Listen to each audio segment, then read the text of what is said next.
Wednesday, October the 27th. Lake level is about 9:15 and a half. It's came up maybe an inch or so since last week. And may come up a little more. It rained pretty much on and off all day yesterday. It's supposed to rain a bunch today as well. But, you know, the fishing, man, kind of sound like a broken record, but it's tough. It's really tough out there. We had two big tournaments this past weekend, the Toyota tournament. I think it had over 200 boats in it. 14 pounds won it, and I think the second place was 10 pounds. And they had the OMTT championship. Congratulations to Robbie Dotson and his partner.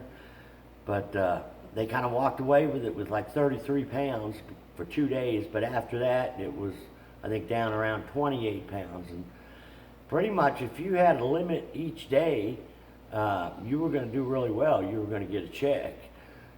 But, you know, it's got to start getting better, but it's really a grind out there. I know both tournaments last weekend were won up in the river arms, you know, throwing probably spinnerbaits, crankbaits, you know, shallow water type fishing. I think one was up in the Kings and the White, and the other one was up in Long Creek. But, you know, the water temperature, it's actually cooling down, so things ought to be getting better. It was probably 65, 66 yesterday morning. And I guess I'll start out with yesterday, but we had a perfect day for fishing shallow. I fished around Kimberly, and we threw a lot of crankbaits and spinnerbaits and some top water. Really struggled till about 9:30, 10 o'clock. We had really good wind, really good conditions, I thought, for a shallow bite down there, but could not get it going. And tried to get out there deep and fish a drop shot and a football jig, but the wind, you know, we had 20-mile-an-hour winds gusting to 25, you know, some up to 30. It was pretty hard to stay out there in that open water.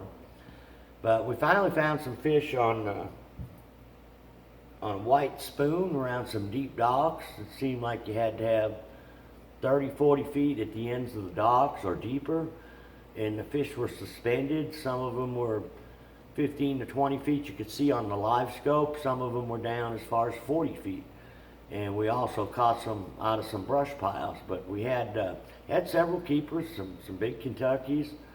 But other than that, it was looking pretty bleak for us till we got onto the spoon fish. But just throwing a 3/4 ounce spoon, white, and you can throw anywhere from a 1/2 ounce to a 1 ounce. You can throw it like a Dixie Jet flutter spoon or a James Watson worldwide spoon.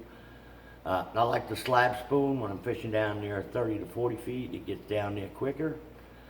But the fish will just suspend underneath them deep docks, and the key seemed to be the bait fish, is finding the bait. You know, the docks that had bait around the front of the cables or in the stalls. And that's the way it's been with my shallow bite as well. I think Monday we fished down by the dam, and actually had a pretty good morning. And we caught several fish down there on spinnerbaits and a Spro rock crawler. The rock crawler colors that were working good was like a red craw, and I think it's a phantom green, and then there's a phantom brown.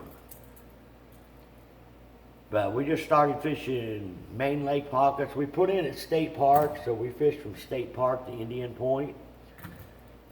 Just started fishing little pockets off the main lake that had mixed rock in them. Spinnerbait fish we caught were on a 1/2 ounce War Eagle. There's tandem willow blades, and we're mixing up the different colors. You know, water's pretty clear down there, so we're using pretty much, you know, shad colored baits. But the smallmouth, they like something with a little chartreuse in it. And we had a mix of fish. We had I think our first keeper down there came on a whopper plopper, which I hadn't been catching very many fish on the topwater or on the plopper.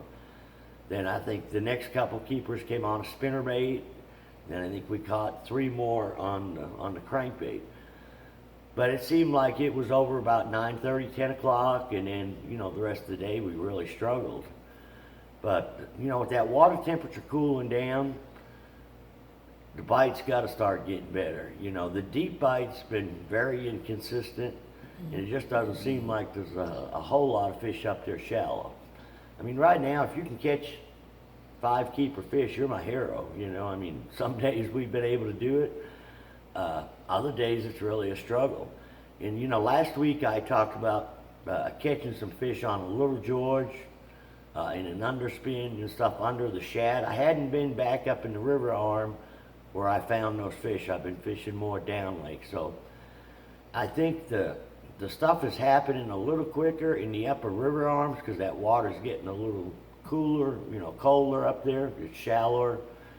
With the colder nights, it's cooling down a lot faster. So I think certain parts of the river arms have got more shad, and that seems to be the deal, whether you're fishing shallow or deep.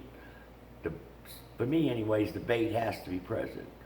But for the most part, I mean, it's really a grind out there. And I know there's a lot of guys in town fishing at Johnny Morris Bass Pro U.S. Open practicing for it. Guys, it's going to get better, but you know, with this water temperature cooling down, things should start to happen a little better. You know, fish should start to migrate back into creeks. But the thing is, if you're out there on the main lake looking for them, when you do catch them on a football jig, there's not very many out there, at least not that I've found. You might get, you know, 2 or 3 in a spot, and you got to hit, you know, 5, 6, 7 more spots. The fish just seem to be really scattered, as do the bait. I mean, you can be out there in the middle of the lake and see bait in, you know, 50, 60 foot of water. It's hard to find any fish around them, but the bait's totally scattered. I think, you know, when that bait starts moving, gets more towards the mouths of the creeks, the center of the creeks, you're going to see more fish around them. I want to mention too that if you're in town and you buy tackle at Extreme Outdoors, put your receipt.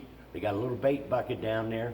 They're going to have several drawings, you know, up to $100 in gift cards and product.